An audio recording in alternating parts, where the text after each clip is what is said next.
नमस्कार दोस्तों, आप सभी का हमारे YouTube चैनल मन का वॉइस में स्वागत है। मैं रोज एक शिक्षाप्रद कहानी लेकर आता हूं। चलिए कहानी शुरू करते हैं। कहानी का शीर्षक है एक कुंवारा सेठ और एक व्यभिचारिणी विवाहिता स्त्री। एक नगर में महिपाल नाम का एक सेठ रहता था। सेठ की अपनी एक गले की दुकान थी जिसे बहुत ईमानदारी से चलाता था। उसकी दुकान शुद्धता के लिए चर्चित थी। अन्य दुकानदार तो राशन में मिलावट कर देते थे, परंतु महिपाल सेठ कभी किसी प्रकार का धोखाधड़ी नहीं करता था। सेठ के आसपास में कई दुकानें थी जिसमें ग्राहक बहुत कम आते थे, परंतु वे दुकानदार कम ग्राहक होने के बावजूद अच्छी कमाई कर लेते थे, जबकि महिपाल की दुकान में बहुत ज्यादा ग्राहक होने के बावजूद भी बहुत कम कमाई कर पाता था, इसलिए थोड़ा दुखी रहता। एक दिन महिपाल ने सोचा कि वे 2 नंबर का काम करने वाला आज खूब फल फूल रहे हैं और मैं ईमानदारी से सामान बेचने वाला सिर्फ 2 वक्त की रोटी ही जुटा पाता हूं। मुझे भी अब हरिश्चंद्र बनने की जरूरत नहीं। यह सोच महिपाल चावल में कंकड़ मिलाने के लिए एक थैले में बालू की तरह सफेद कंकड़ घर ले आया और सोचा कि रात में पत्नी के सो जाने पर उस कंकड़ को चुपके से चावल में मिला दूंगा। पत्नी भी नहीं देख पाएगी और लोग ऐसे भी हमें जानते हैं कि मैं शुद्ध सामान बेचता हूं। मगर सेठ की पत्नी ने सेठ को एक थैला छुपा कर रखते हुए देख लिया। सेठ के जाने के बाद पत्नी ने उस थैले को खोल कर देखा तो आश्चर्य में पड़ गई कि ये तो कंकड़ है। आखिर कंकड़ किस लिए घर में लाए हैं? कहीं हमारे सेठ राशन में मिलावट तो नहीं कर रहे? सेठानी ने कंकड़ के झोले को उसी स्थान पर रख दिया और मन में सोची कि सेठ पूछूंगी नहीं, मगर छुपकर देखूंगी कि सेठ इस कंकड़ का क्या करते हैं। रात को सेठ घर आया और खाना खाकर सो गया, परंतु वह सोया नहीं था, सिर्फ सोने का नाटक कर रहा था कि पत्नी सो जाए तो उठकर चावल में कंकड़ मिलाओ। उधर पत्नी भी सोने का नाटक कर रही थी।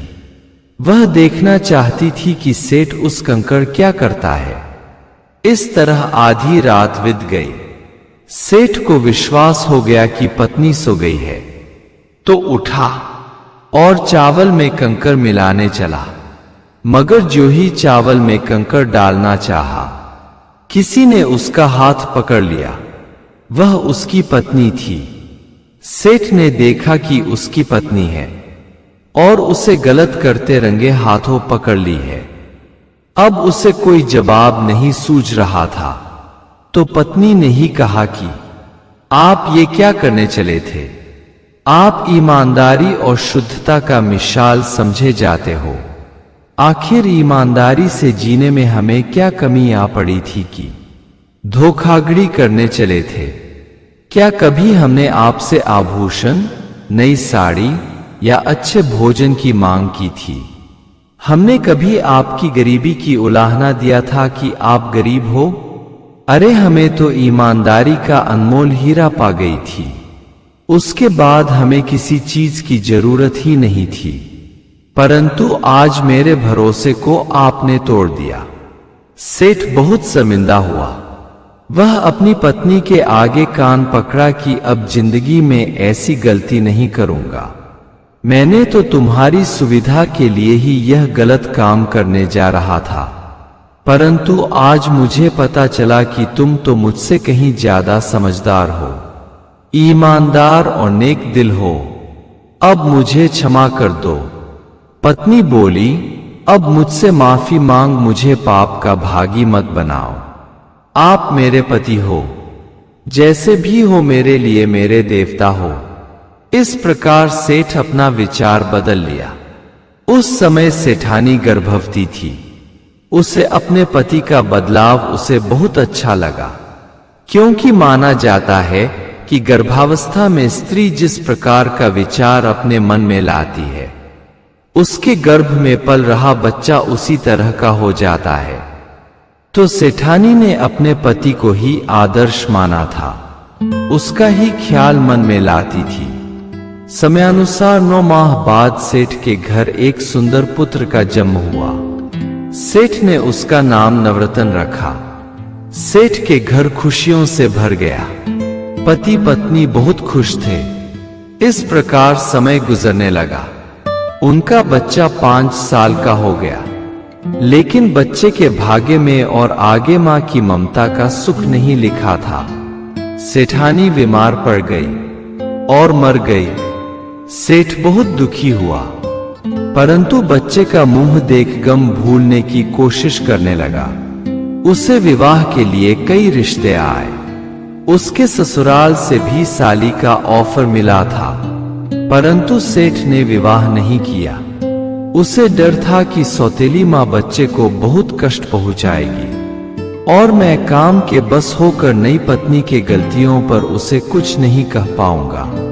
इस प्रकार एक धर्मपरायण पत्नी से जन्मे बच्चे के साथ न्याय नहीं कर पाऊंगा। अर्थात सेठ ने दूसरी शादी की ही नहीं। वह अपने बच्चे को एक मां की तरह प्यार दिया। बच्चा भी बहुत बड़ा गुणवान और होनहार हुआ। धीरे धीरे वह बड़ा हो चला, तो सेठ ने सोचा कि उसका विवाह कर दूं। वह अपने पुत्र से कहा कि कितने दिन हम नौकरानी के हाथ का बना खाना खाते रहेंगे, अब तो घर में बहू आ ही जानी चाहिए। तब लड़का बोला, पिताजी अभी क्या जल्दी है, मुझे अपने पैरों पर खड़ा हो जाने दीजिए, फिर हम आपके कहे अनुसार लड़की से विवाह भी कर लेंगे। आप आज्ञा दें तो हम कुछ काम धंधा और व्यापार के लिए उत्तम नगर जाकर अपना भाग्य आजमाओ। सेठ ने बेटे को आज्ञा दे दी, परंतु जाने से पहले उसे समझाया कि बेटा, बाहर में तुम्हें 5 चीजों का विशेष ख्याल रखना पड़ेगा। अपने जिह्वा पर सबसे पहले कंट्रोल रखना होगा। दूसरा, रास्ते में बहुत खुशबूदार फूल मिलेंगे, परंतु उसके लिए भौरा मत बनाना। तीसरा, किसी को धोखा मत देना। चौथा, खंडहर में पारस मिल जाता है, अगर कहीं मिल जाए तो हरगिज मत छोड़ना। पंचवा, जो भी कमाना ईमानदारी से कमाना और बहू को साथ लाना। सेठ का बेटा नौरतन दूसरे नगर के लिए चल पड़ा। पहले के जमाने में ज्यादातर लोग पैदल ही यात्रा करते थे। राह में चलते चलते बहुत से अच्छे लोग भी मिल जाते थे, तो बुरे लोग भी मिल जाते थे। उन दिनों जिसके पास पैसा होता तो रास्ते में सराय में ठहरते, और जिनके पास पैसा नहीं होता तो किसी पेड़ की छाया में रात गुजार देते। तो अनजान जगह पर अकेले ही नवरत्न चल पड़ा। चलते चलते रास्ते में उसे दोपहर हो गई। वह एक पेड़ के पास रुक गया। वहां पहले से एक पति पत्नी आराम कर रहे थे। वे दोनों बहुत खूबसूरत थे। उसकी पत्नी तो अप्सरा लग रही थी। नवरत्न नजरें बचाकर उस स्त्री को देखे जा रहा था। स्त्री भी उस नवजवान को देख ले रही थी, क्योंकि नवरत्न भी खूबसूरती में राजकुमार लगता था। तब उस स्त्री का पति सेठ के बेटे से पूछ बैठा, भैया कहाँ जाओगे? नवरत्न ने बताया कि उत्तम नगर तक जाना है। फिर स्त्री का पति पूछ बैठा, आप वहीं रहते हो? तब नवरत्न ने बताया कि नहीं भाई, पहली बार जा रहा हूं, वहां मेरा कोई नहीं है, गरीब आदमी हूं, रोजगार की तलाश में जा रहा हूं। तब उस स्त्री का पति बोला कि हमें भी वहीं जाना है, आप हमारे साथ ही चलो तो बहुत अच्छा रहेगा। पूरे 10 दिन का सफर है। तुम जैसे अच्छे दोस्त मिल जाए तो रास्ता का पता ही नहीं चलेगा। नवरत्न तो यही चाहता था। वह सोच रहा था कि इन लोगों के साथ चलता तो इस स्त्री की सुंदरता का दर्शन करता चलता। सुंदर चीज को देखकर संतोष कर लेने में कोई बुराई नहीं है। वह तुरंत बोला, हम 3 लोग साथ चलें तो अच्छा ही रहेगा। वैसे भी सफर अकेले के लिए नहीं होता। अब तीनों बातें करते हुए आगे बढ़े। स्त्री बहुत मजाकिया थी। उसने तुरंत नवरत्न से रिश्ता जोड़ ली। उसने नवरत्न को अपना देवर बना लिया। बोली, देवर जी आपकी अभी शादी हुई है कि नहीं? नवरत्न बोला, नहीं, अभी तो मेरी शादी हुई ही नहीं है। तो स्त्री बोली कि मान लो तुम्हें रास्ते में एक सुंदर स्त्री मिल जाए तो तुम शादी कर लोगे। वह बोला, नहीं भाभी, मैं ऐसा नहीं कर सकता। मैं विवाह के विषय में तो सोच भी नहीं सकता। स्त्री बोली, देवर जी मिठाई किसे अच्छी नहीं लगती, और स्त्री तो रसमलाई होती है। एक बार चख लोगे तो फिर कभी नहीं कहोगे कि विवाह नहीं करूंगा। स्त्री की रस भरी बातें नवरत्न को बहुत अच्छी लग रही थी। वह मजे लेकर सुन रहा था, मगर हैरान था कि वह स्त्री अपने पति के सामने ऐसी बातें कर रही है और वह भी मजे लेकर सुन रहा है। ना तो उसे ऐसा करने से रोकता है ना टोकता है, मगर उसे क्या, कौन सी उस स्त्री से शादी करनी है जिसकी बीबी है। वहीं समझे तो 1 हफ्ते का साथ है, फिर ये अपने घर चले जाएंगे और हम कोई काम ढूंढने में लग जाऊंगा। इस तरह चलते चलते रास्ते में रात हो गई तो खा पी कर सो गए। वे खाने पीने के बहुत सारा सामान लिए थे। सोने से पहले स्त्री का पति बोला, भाई, हमारे साथ हमारी स्त्री है और अब तुम भी मेरे छोटे भाई हो। हमारी स्त्री की रखवाली करना तुम्हारा भी फर्ज है। हमारे पास एक कटार है, उसे लेकर आधी रात तक मैं जागकर पहरेदारी करूंगा और आधी रात के बाद तुम पहरेदारी करना। नवरत्न बोला, अवश्य, क्यों नहीं, हमारी भाभी है, उसकी रखवाली करना हमारा फर्ज है। इस प्रकार पहले स्त्री का पति आधी रात तक पहरा देता रहा। उसकी पत्नी और नवरत्न सोते रहे। उसने आधी रात की नवरत्न को जगाया तो नवरत्न पहरा देने लगा। वह खुद सो गया। उसके सोने के बाद उसकी पत्नी जगी और बैठकर नवरत्न से बातें करने लगी। वह रात भर बहुत सारी बातें करती रही। उसकी बातें नवरत्न को बहुत अच्छी लगती। यह बात करना उनका रोज का सिलसिला हो गया। अब आखिरी दिन आ गया कि आज की रात बिता देने के बाद उनको जुदा हो जाना था। जब नवरत्न की पहरेदारी की बारी आई तो रोज की तरह स्त्री उसके साथ जाग गई और स्त्री आखिरी रात को गमगीन हो गई। बोली, आज के बाद तो फिर कभी हमारा मिलन नहीं होगा। तुम इतने अच्छे हो कि मन करता है कि तुम्हें अपनी बाहों में भरकर जिंदगी भर के लिए कैद कर लूं, परंतु मेरा ऐसा सौभाग्य कहा। तब नवरत्न बोला, भाभी, आपको ऐसा नहीं सोचना चाहिए। आप शादीशुदा हो और आपके पति आपके साथ में है। स्त्री बोली, यही तो हमारे तुम्हारे बीच एक कांटा है, उसे हम खत्म कर देते हैं। तुम्हारे पास कटार है, उससे मेरे पति की हत्या कर दो, फिर हम यहां से भाग चलेंगे। नवरत्न बोला, तुम इतनी गिरी हुई स्त्री हो, मैंने तो सोचा ही नहीं था, वरना हम तुम्हारे साथ आते ही नहीं। अरे, इस वक्त अगर तुम्हारे पति पर कोई संकट आ जाए तो उसे मैं अपने ऊपर ले लूंगा। उसने हमें अपना भाई माना है और भाई के लिए हंसते हंसते जान दे दूंगा, पर उस पर आंच नहीं आने दूंगा। तुम कितना नीच और कामी स्त्री हो, तुम्हें देखकर घृणा हो रही है। अभी बातें कर ही रहा था कि उसका पति उठ बैठा और बोला, आओ मेरे भाई, मेरे पास बैठो। तुम सोच रहे हो कि तुम्हारी भाभी बुरी स्त्री है, मगर ऐसी बात नहीं है। वह तो तुम्हारी परीक्षा ले रही थी।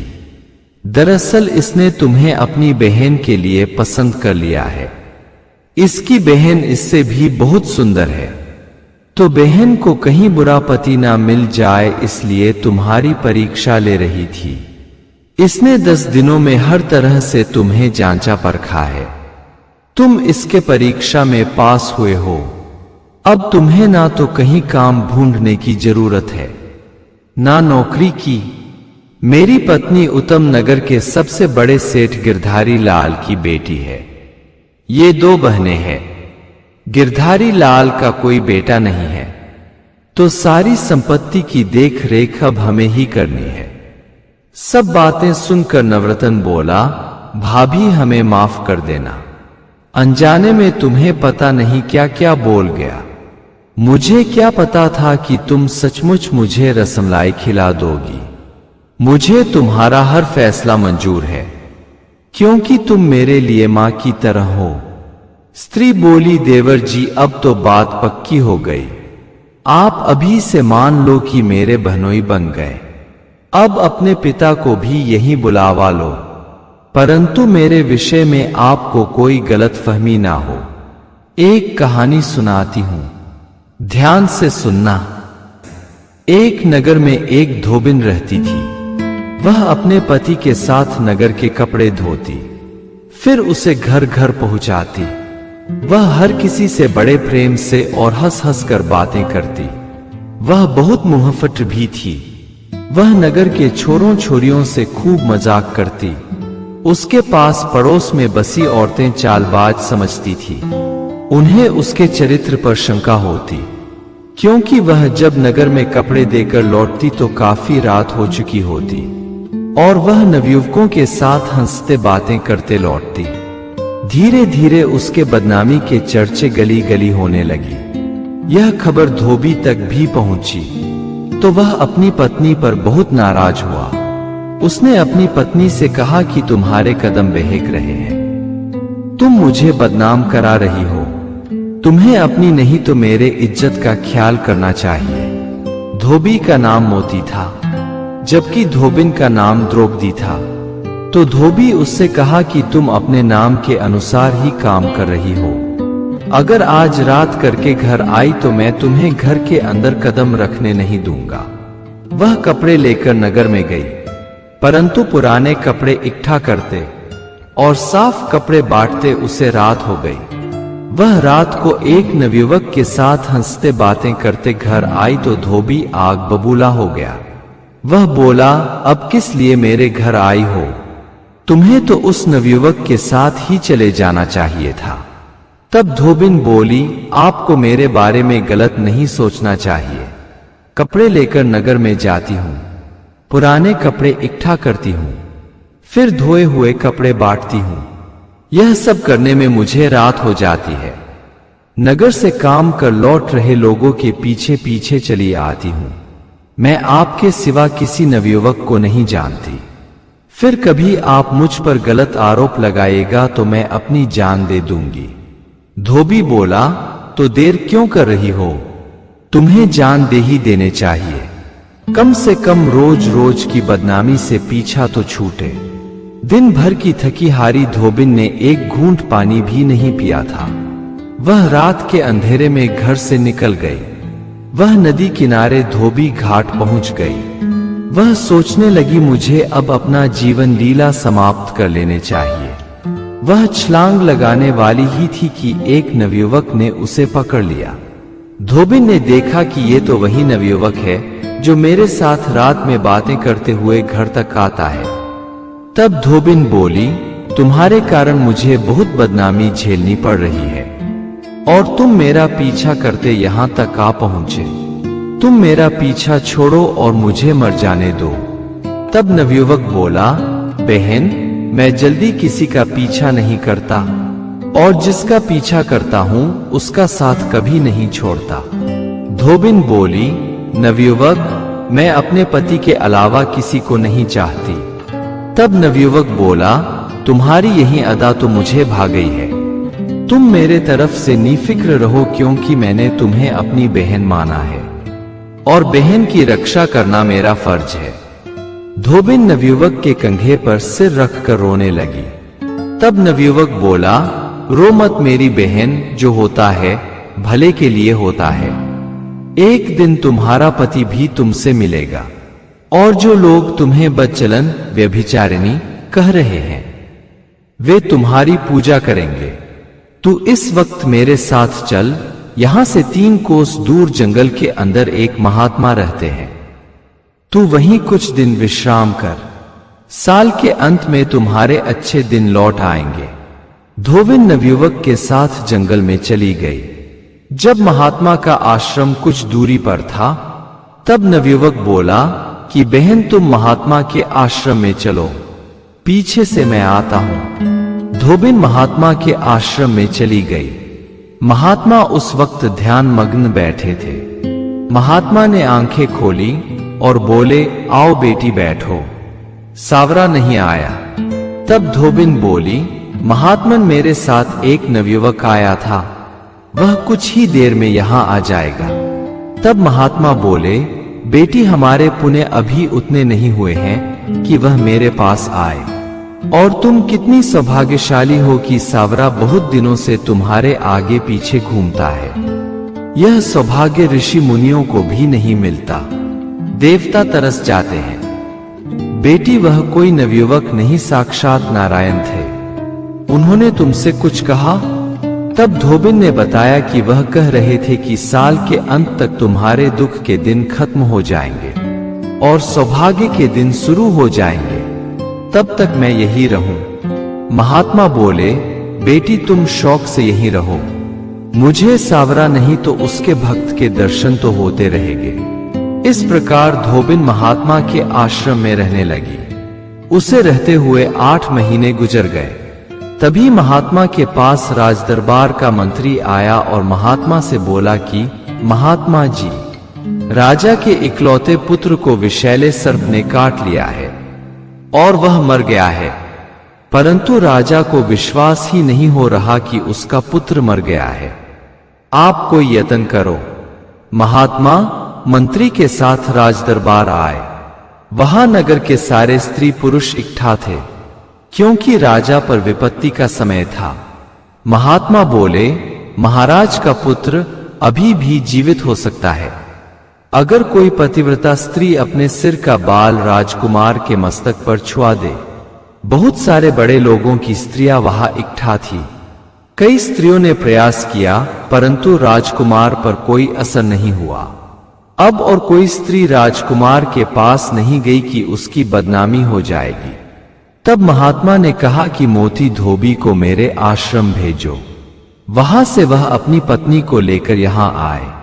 धोबी को पता चला कि मेरी पत्नी जिंदा है और महात्मा के आश्रम में है, तो वह जल्दी से आश्रम गया और अपनी पत्नी को जल्दी से राज दरबार ले आया। महात्मा बोले, बेटी देर मत करो, जल्दी से अपने बाल राजकुमार के मस्तक पर छुआ दो। धोबिन ने अपना बाल राजकुमार के मस्तक पर रख दिया। कुछ ही देर में राजकुमार की बंद सांसें चलने लगी, शरीर में कुछ हलचल हुई और राजकुमार उठ बैठा। धोबिन की मजाक उड़ाने वाली स्त्रियां उस वक्त वहीं मौजूद थी। जो धोबिन को बदचलन व्यभिचारिणी कहती थी, सभी वही थी। वे धोबिन से नजरें नहीं मिला पा रही थी, क्योंकि वे खुद बदचलन थी। धोबी भी पत्नी के सामने सिर झुकाए खड़ा था। वह कुछ कहना चाह रहा था, पर उसके मुंह से कोई शब्द निकल नहीं पा रहा था। उधर राजा धोबिन के आगे हाथ जोड़े खड़ा था। महात्मा धोबी से बोले कि मूर्ख, जो नव युवक तुम्हारे स्त्री के साथ बातें करते हुए चलता था, वह स्वयं नारायण थे, और जिसकी सुरक्षा स्वयं नारायण कर रहे हों, वह बदचलन कैसे हो सकती है? उस स्त्री के तरफ कोई बुरी नजर से कैसे देख सकता है? तुम्हारी पत्नी देवी है और पूजा की योग्य है। राजकुमार, राजा और रानी ने धोबिन के चरण छुए। जब धोबी पत्नी का चरण छूने चला तो महात्मा ने उसे डांटा, अरे मूर्ख, कभी पति पत्नी के चरण नहीं पड़ते, उसका पतिव्रत धर्म नष्ट हो जाएगा। इस प्रकार पूरे नगर में खबर फैल गई कि धोबिन पतिव्रता है। स्त्रियां उसे बहुत सम्मान देने लगी। संत ज्ञानी जन कहते आए हैं कि जापे कृपा राम के होई, तापे कृपा करे सब कोई। अगर आपको हमारी कहानी अच्छी लगी हो तो हमारे चैनल को सब्सक्राइब करें, लाइक करें और कमेंट बॉक्स में राधे राधे जरूर लिखें। आपसे पुनः मिलते हैं एक नई वीडियो के साथ। तब तक के लिए आपको और आपके पूरे परिवार को राधे राधे।